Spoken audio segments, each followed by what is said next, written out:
So last time we spoke, we talked about projections, and I asked this question: when is the magnitude of the projection equal to the dot product?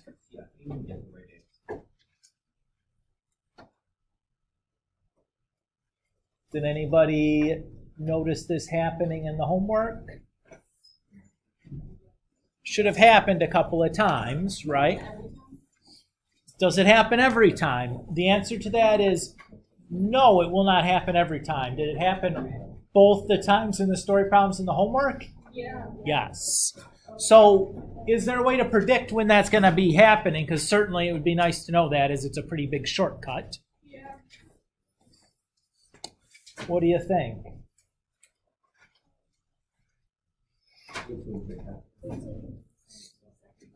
Yeah, it did. In the problems that we assigned, the two-story problems we assigned, it did happen in both of them. And it happened in this example that we did together yesterday as well, right?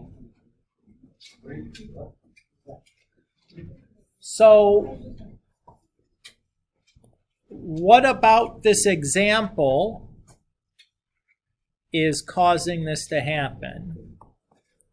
Well, let's look at this again closely.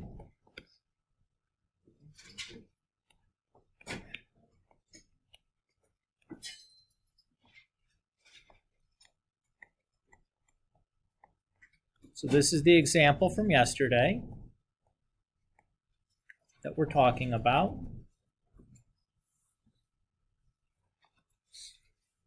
So first thing to remind ourselves, what was the magnitude of h? 1. It was 1, right?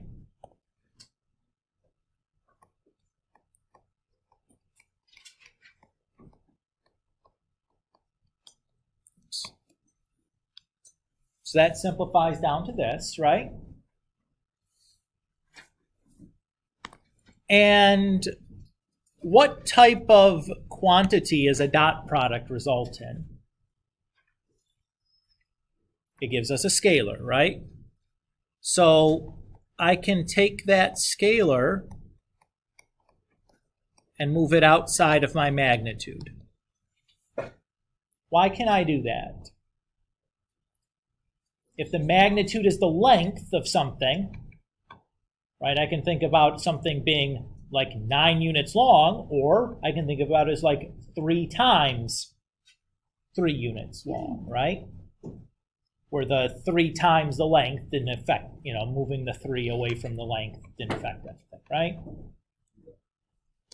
It's okay. Everybody's good there? And then what's the magnitude of h? 1. Why is it 1? Yeah. Furthermore, if you look at this, where would that point be located?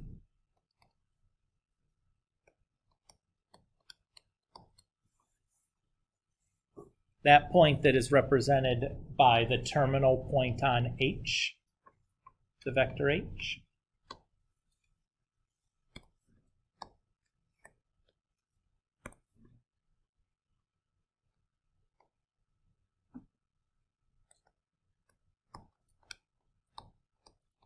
That point is this, right?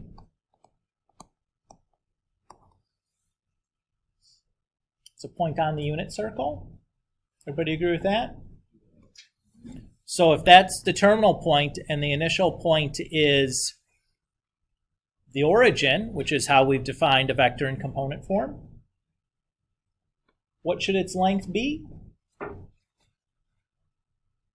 1, because it's a radius on the unit circle, right? So what was the only fact that we used to get this down to just the dot product of h and k?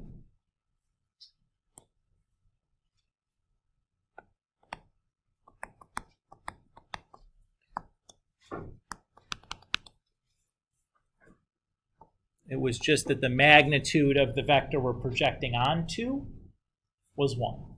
So as long as you have that, the magnitude of the projection is just going to be the dot product of the two vectors. Now, as Megan asked, does this happen every time? The answer is decidedly no. And you noticed when you did the homework, there were some other story problems, and not all of those story problems will you be able to use this shortcut. But this was a shortcut you could have feasibly used in 45 and 46. Okay? Probably you didn't, because certainly we didn't talk about it yet. I just left you with this question to think about. But if you hadn't done 45 and 46 yet, you could certainly use this shortcut there. Andrew?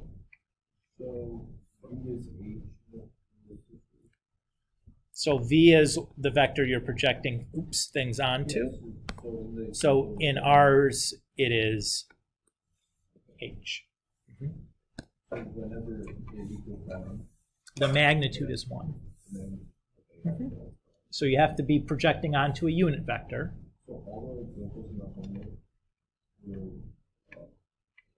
In the one that you did last night, just the two story problem examples. No, there were some other problems that were just calculation. They didn't ask you for the magnitude of the projection. They asked you for the projection vector.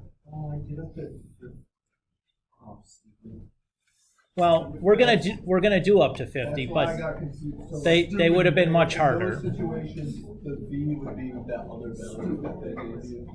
It varies depending on which one. Some of them have 3 vectors.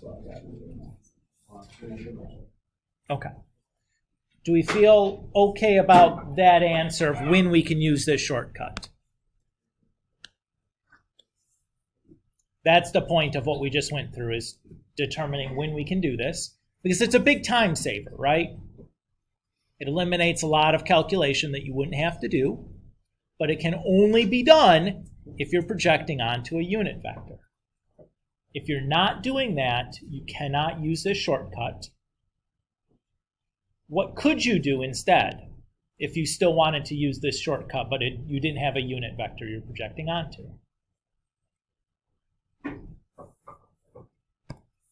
Is there a way to solve, to rectify that so we can still use this shortcut?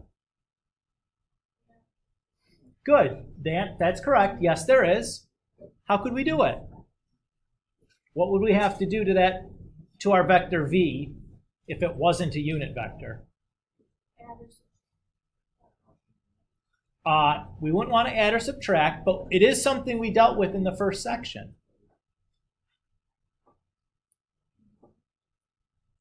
So it was an example of something we could do in the first section.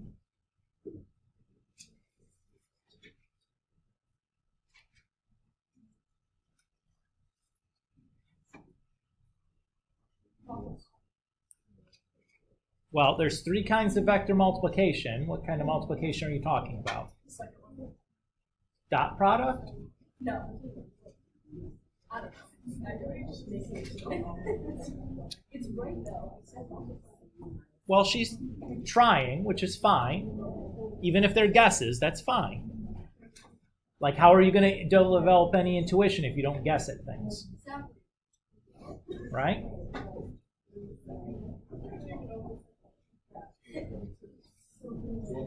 So not the dot product, right? So just it has to be one of the other two. So the question that I'm asking here is, stop talking please, is if we don't have a unit vector, right?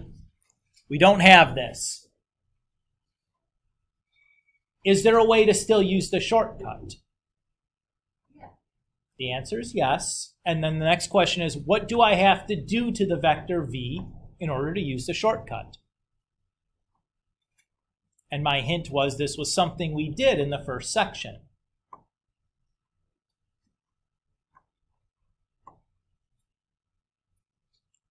In order to use the shortcut, what do we have to have? Right, we have to have a unit vector. Okay? We don't have a unit vector. So we want to change vector v into a unit vector in the same direction as v. This is an example of something we did in the first section, right? Just do the thing. When you do 1 over v, magnitude of v times v. You do the scalar multiply v by 1 over its magnitude. Yeah. So you could do that and then use the shortcut. Although I don't think that's really any shorter than doing it the regular way. Yeah. But if you were interested in doing that, you could certainly do that. Yeah. Okay? All right. What I'd like to do is just kind of talk through some more of these story problem examples. I'm not going to walk by and check last night's homework assignment right now because I have a feeling there's going to be a lot of blank story problem questions, which is fine. I'm glad you did them all. But I know we kind of had to rush through those a little bit at the end. So I'd like to take a little bit more time and talk about those now. Okay? Is everybody good with that plan? So I'm going to be kind of going through a PowerPoint of some examples. I know, right? Oh, is this like the one that's not the same? So some of them are going to be similar to what we did last night. But if you read ahead at the other story problems, there's some other problems that are decidedly not the same as the example I gave you.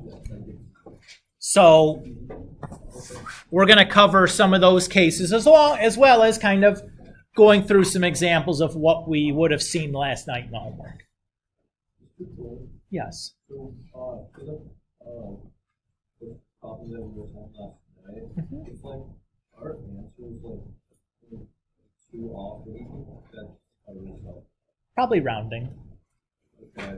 So would that be more? Oh, yeah, that has to be. Because like I kept like rounding in the beginning. Is that like? Shouldn't round at all until the very end. Should keep all the decimal places. And it's easy to do that in your calculator because you can just like cursor up to the answer and press enter to steal the answer back again. So try to get in the habit of doing that. It makes a big difference in getting the most accurate answer possible. But that's likely the case that happened there, Andrew. Okay. So if we read this problem here, it says Tommy is going to go sledding on a hill with a 20-degree angle of incline. Tommy and the sled weigh a total of 135 pounds. With what amount of force will Tommy be sliding down the hill? If you read this problem, this is exactly the same kind of problem that we did in the notes yesterday, right? Yeah. Okay. When you read this problem, how many vectors do you hear? 2. Good. One vector is the ramp, and the other vector is the mass of Tommy and the sled. Everybody's okay with that? What force is acting on Tommy and the sled at all times? Gravity. In what direction does gravity pull? Straight down, right? So what would the direction be on the Tommy and the sled vector? 270 degrees, right? Or negative 90 degrees. Either is fine. Is everybody okay with that? Okay. The other vector is going to be the sled.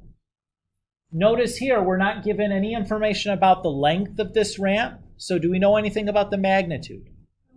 No. So what do we do?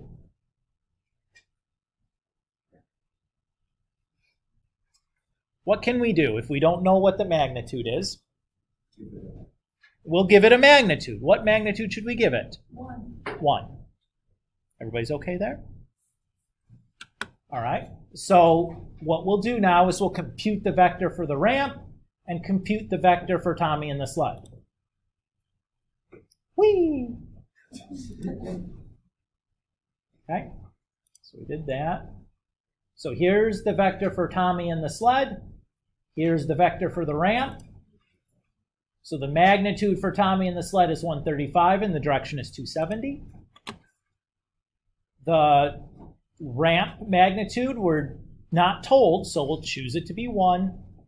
And we said the direction is negative 20 degrees, or the same as 340. I think in the example we did in class, we did the positive angle, but you could do negative 20. That's fine as well. Okay with that? Okay. So now what we did is we're going to resolve these into component form vectors. So I'm going to do magnitude times cosine of the direction, comma, magnitude times sine of the direction, which for Tommy in the sled is 0, negative 135. And for the ramp is 0.9396 and negative 0.3420. Gabe? So that's the standard form direction. So if I start at the positive x-axis and I go counterclockwise, that's 270 degrees. Is that cool? Raul? Yeah, 135 was the weight. That was given to us in the beginning. Yep, that was the magnitude. That was the weight. Is everybody happy here? Sure, I'll post this as well if you don't feel like copying everything down too. I'll post this PowerPoint so you don't have to copy everything if you don't want to. Yeah. Okay. So we have the vectors u and v, right? What can we do here to find our final answer? We can take the shortcut. Why can we take the shortcut? Because the magnitude of v is 1. Good, because v is a unit vector, right? So I can, to find my answer, I can just take the dot product of u and v. What's the other way that we could find the answer? We can calculate the projection of u onto v and then find the magnitude of that vector. Either is fine. The second way is nice because it works every single time.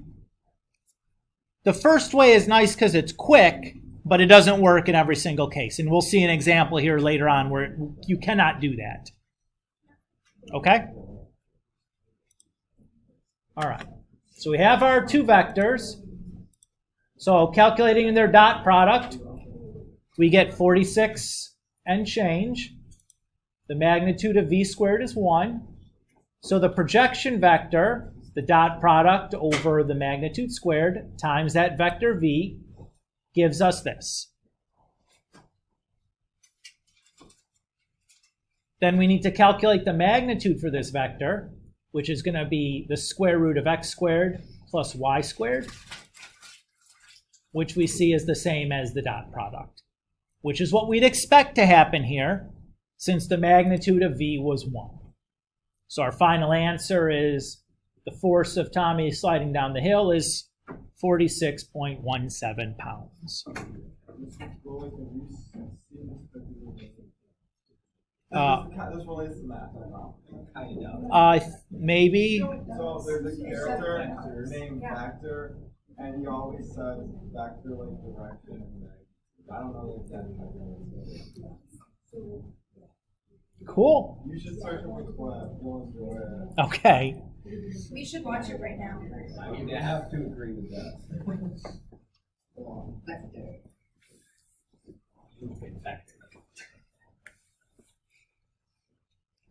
Everybody's happy with what we did here? Notice that in this case, we could have stopped here, right? That this is our answer. Now, I did everything else because not every time would you be able to stop there. How do you know? If the vector you're projecting onto is a unit vector. What does it mean to be a unit vector, Gabe? Its magnitude is 1. Okay? So in the story problem, what's that going to sound like? There's no length or dimensions included for your ramp. Yeah. Right? If your ramp is not specified how long it is or what the dimensions are, then you should be able to use the shortcut. Okay? Yeah. Let's look at another example. So read this problem. How does this compare to the previous one? It's the same thing. It's the exact same thing, right? Just different numbers. We've just replaced some numbers and some or nouns, right? Instead of Tommy, it's now a girl. I don't know why the girl doesn't get a name. Sure. Caller is Okay. Looks like you're sledding, Isabel. No. Call it Trevor. A girl named Trevor. I love it. How about more? All right. So we do the same thing, right? So we'll go ahead and we'll resolve vector u and vector v into component form. Notice I've skipped the work there.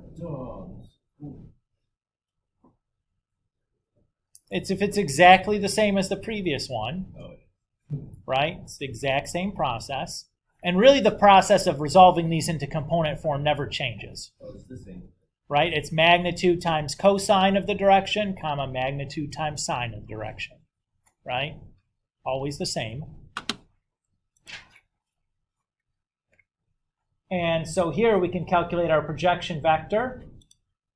And when we find its magnitude, we get 86.99. What else could it, or what could have we done instead? The dot product. This is the long way, because I found the projection vector. I just didn't show the work for it, because again, it's just the formula. Is that okay? Okay. So nothing unusual happening in this kind of a story problem, right? Worked exactly as the previous two examples we've shown you do. They are, all three of the examples we've seen are eligible for the dot product shortcut. Since the magnitude of the vector we're projecting onto, in all three cases that was the ramp. The magnitude of those ramps, all we chose to be 1, since there was no dimension or length specified. Everybody okay here? Okay. Let's look at another example. So read through this story problem. I'll give you a minute to kind of read it here. How many vectors do you read in this problem? There are 2. Okay. There are 2. What are the 2 vectors representing? The ramp and the floors and the crate. One is the ramp, and the other is the pull. There is no vector for the crate. Why is there no vector for the crate? There's no mass given for the crate. So we're assuming the crate has no mass, and as a result has no vector associated with it. Okay? So the crate is being pulled at some angle with some force, that's a vector, up this ramp. That ramp has a vector, or is now a vector. So how would I calculate the vector for, or the component form for the vector of the pull? What would I do to get the component form for the vector of the pull? We have to do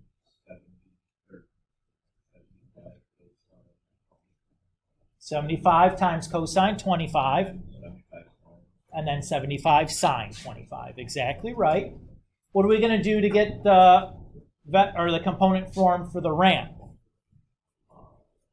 1. Okay.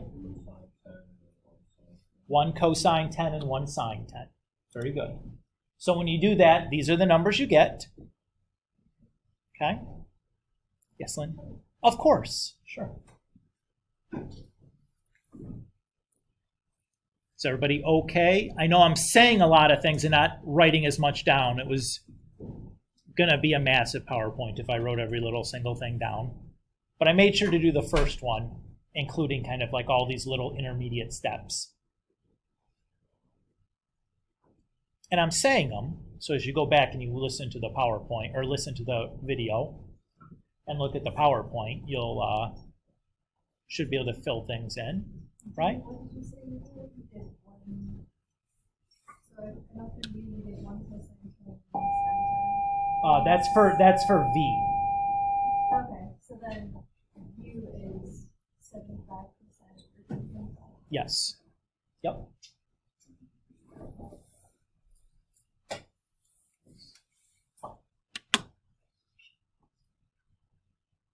Okay. After we have the two vectors, what's the shortcut we can take?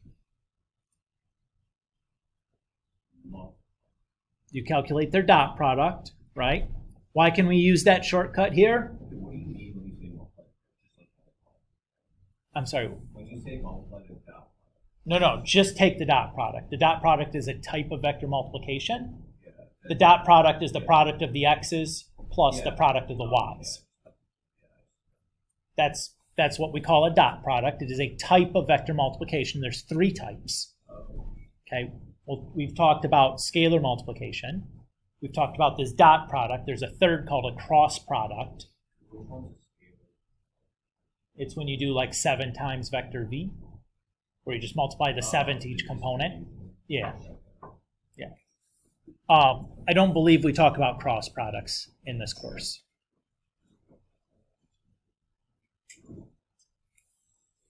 Okay. Exactly correct, yes. U is the pull and V is the ramp.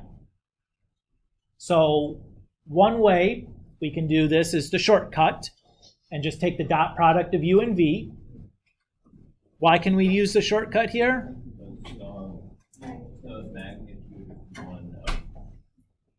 On the ramp, right? Yeah. Or you can calculate the projection vector using the formula and then find the magnitude of that. Again, the magnitude is the square root of x squared plus y squared. Either way of doing this problem would be appropriate. Do we feel a bit better about these problems? We're still going to do a bunch more examples here, but is this feeling a little bit more organized in terms of what you have to do in your heads, Olivia? Of course. Is this helping though?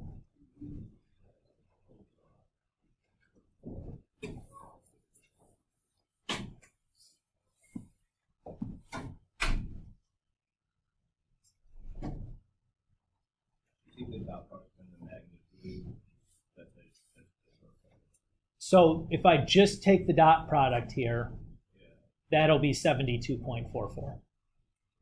Oh, okay, which is the magnitude. Which is the same thing as the magnitude of the projection, right? That's the shortcut, is you can skip through having to use that formula and then finding the magnitude afterwards in the case where V is a unit vector.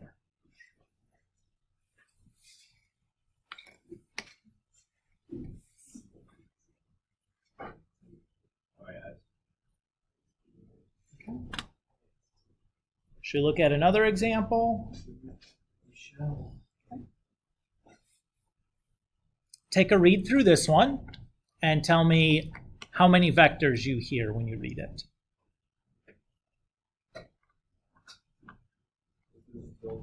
There's still 2. What are the 2 vectors?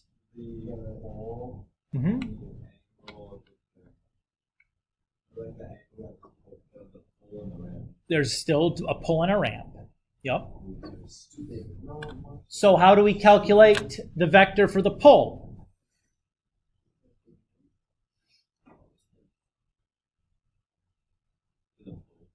A vector for the pull.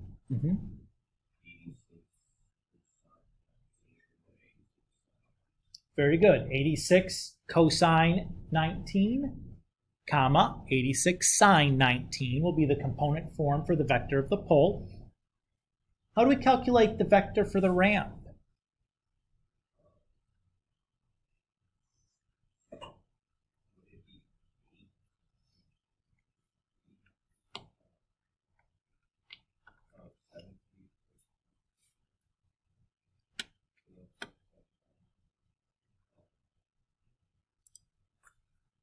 It's 7-1. Right? We went 7 to over and 1 up. Everybody okay with that? Is the magnitude of V1? Definitely not. Can we use the shortcut? Not without doing some other work in front of it. My suggestion would be to just use the regular method on a problem like this.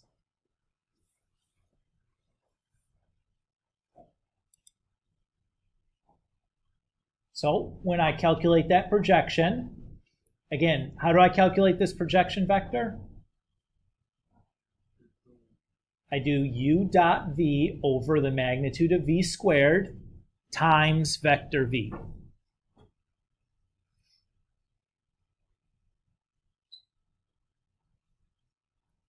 When I go and I calculate the magnitude of this projection, I get 8446, and that is my answer.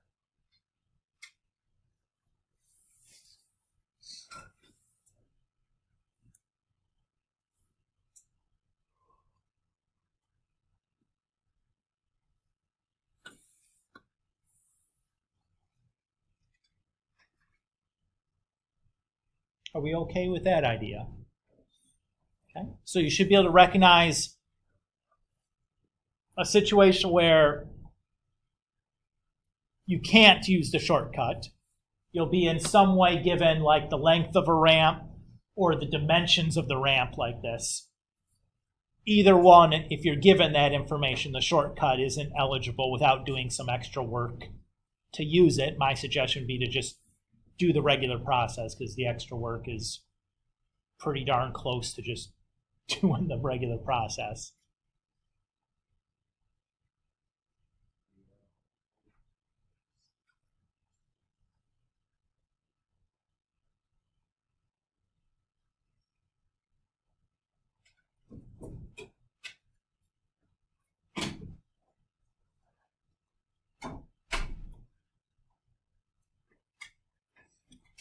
We okay on this one?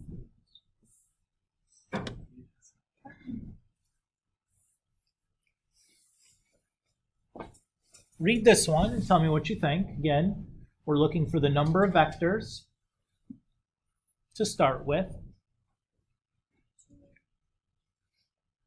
I agree. There's also two vectors.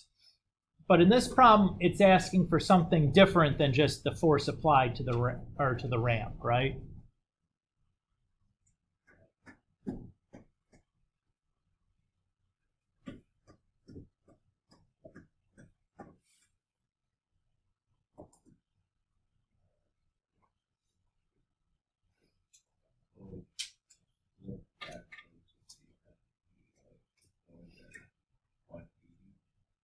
So let's just think about this problem for a moment, removing the story problem aspect, and just think about what we've observed in real life.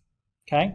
If you put an object on a ramp where, say, it's slippery, right? The object and the ramp are slippery, so there's no real friction involved. What would you expect to happen to that object? It's going to slide down the ramp. Why is it sliding down the ramp? Gravity is pulling it down, right?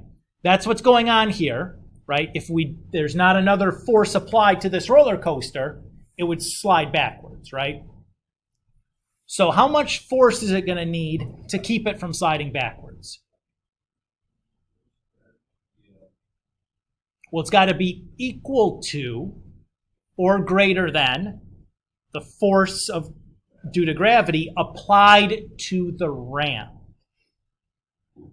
So it's going to be the same as whatever that projection is onto the ramp. Is everybody okay with that idea? Okay. So we'll start by resolving our two vectors. So the first vector is from the mass of the roller coaster car. And the second vector is just cosine 40, sine 40. Is everybody good with where the 0, negative 7,000 comes from?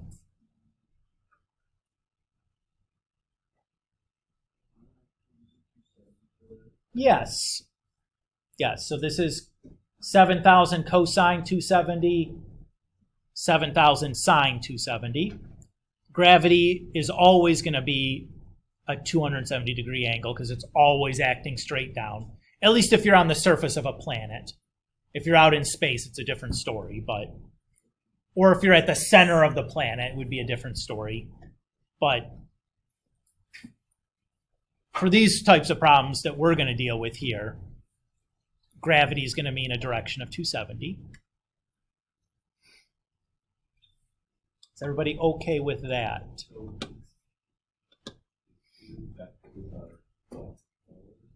This is gravity acting on the car, and this is the ramp. Yes, 7,000 was the magnitude of U. Exactly right.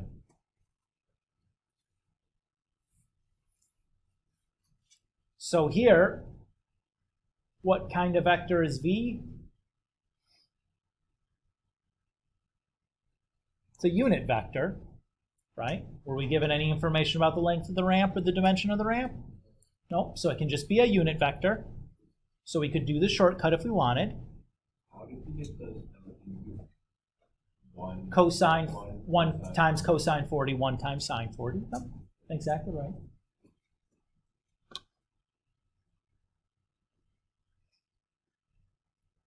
So when I calculate the projection of U onto V, I get 4,499.51.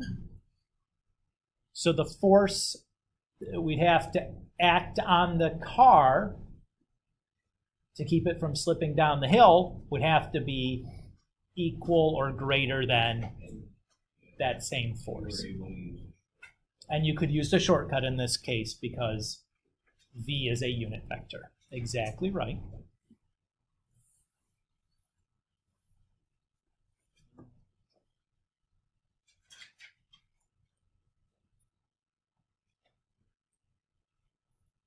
Are we doing okay here, guys? Is this feeling a little bit better?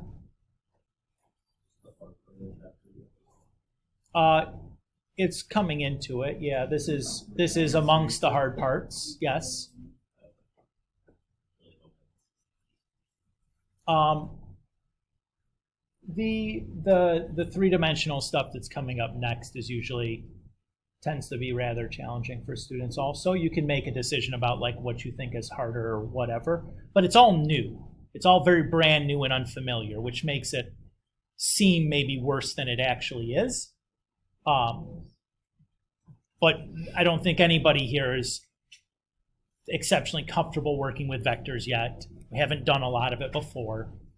So it's okay to, that it's going to feel hard just because of the unfamiliarity. Of course, yes. Why don't we just do 3D vectors? Well, because this is the honors course, and 3D vectors are awful important because the world we live in is three-dimensional. 2D right now? This is 2D. Yep. This is also like real world. It's like the simplified version. Like what other element? Well, friction is an important component in all of these sorts of problems that we've ignored.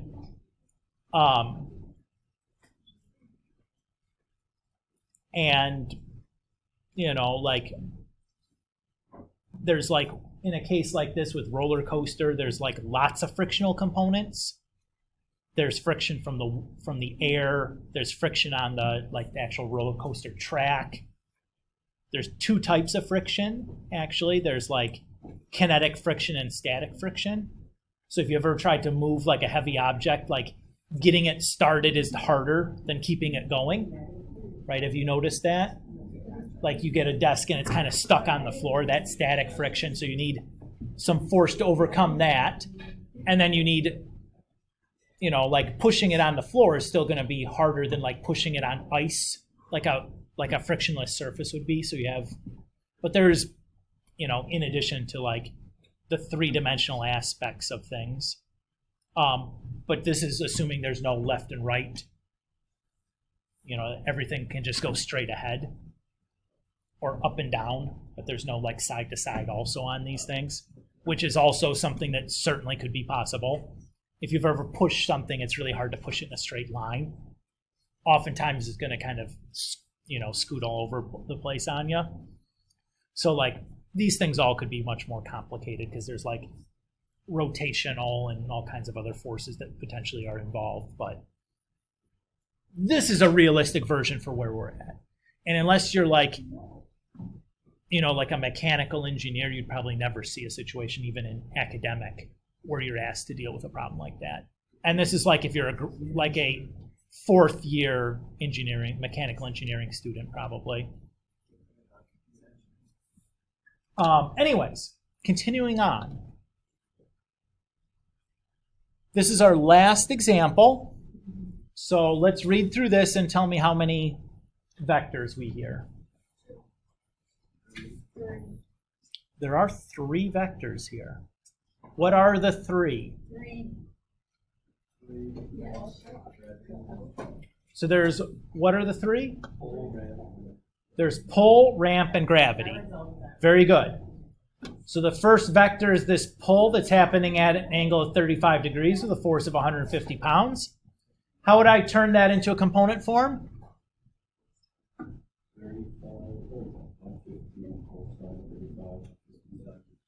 Very good. 150 cosine 35, 150 sine 35.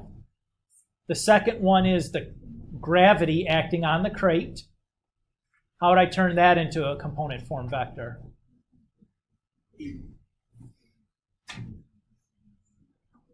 (100 cosine 270, 100 sine 270).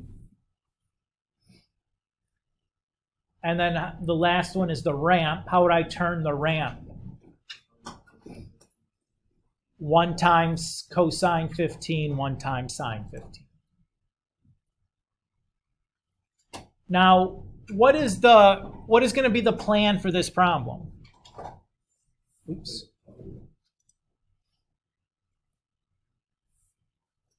So let's think about this for a moment. In which direction generally is gravity going to be pulling the crate? Down. In which direction is more or less the pull pulling the crate? Up, right? So there are going to have some canceling out going on, right?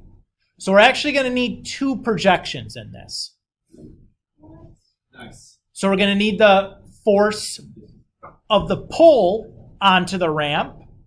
That's one projection. And then we're going to need the force of gravity projected onto the ramp. That's the other. Everybody okay with that? And then which one of those forces should be positive? The pull or gravity? The pull. And which one should be negative? Gravity. So to find the total amount of force that we have, we should do pull minus gravity. Everybody's okay with that?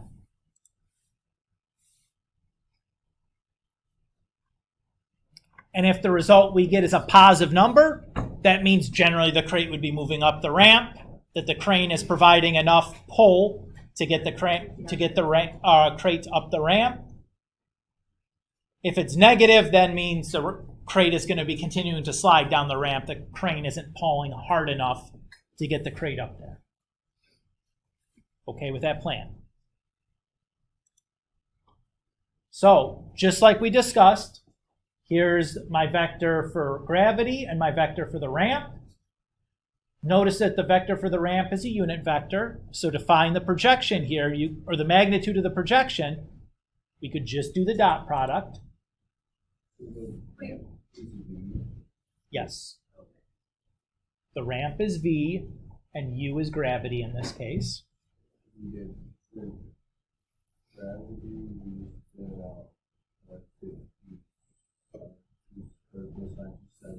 We did 100.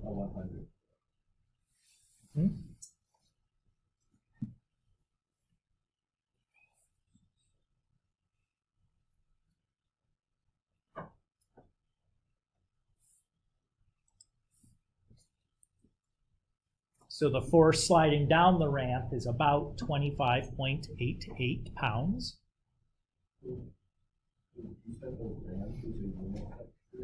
Yes.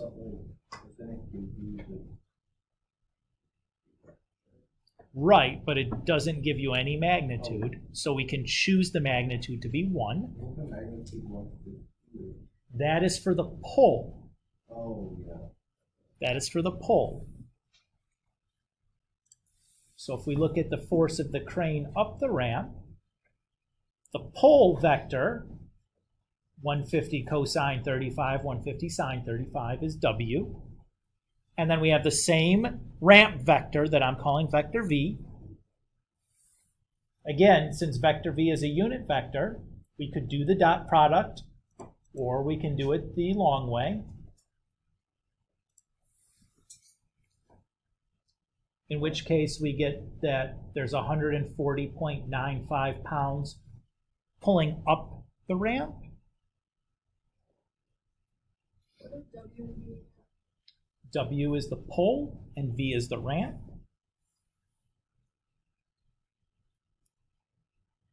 And if it helps you guys, like you can name them like ramp and just put the vector arrow on top of it, or pull and put the vector arrow on top of it. Like that's fine if it helps you kind of keep things straight. Like you could do the shortcut both times because V is a unit vector. And so to get our final answer here, we're just going to do the 140.95 minus the 25.88.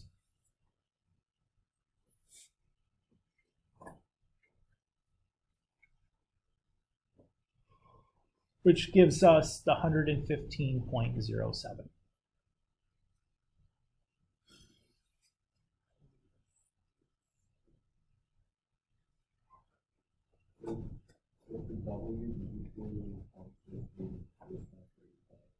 Yes.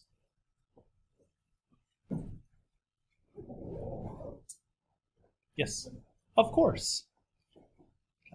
So we're going to stop here for today. We're not going to go ahead and push past this. For homework, what I'd like for you guys to do is to do through 50. So if you didn't finish the homework from last night, you still need to finish that. And then you're going to do 47 through 50. So 4 more problems. Hopefully the story problems go a bit better after kind of walking through some of these different situations a little bit more slowly and carefully. Okay?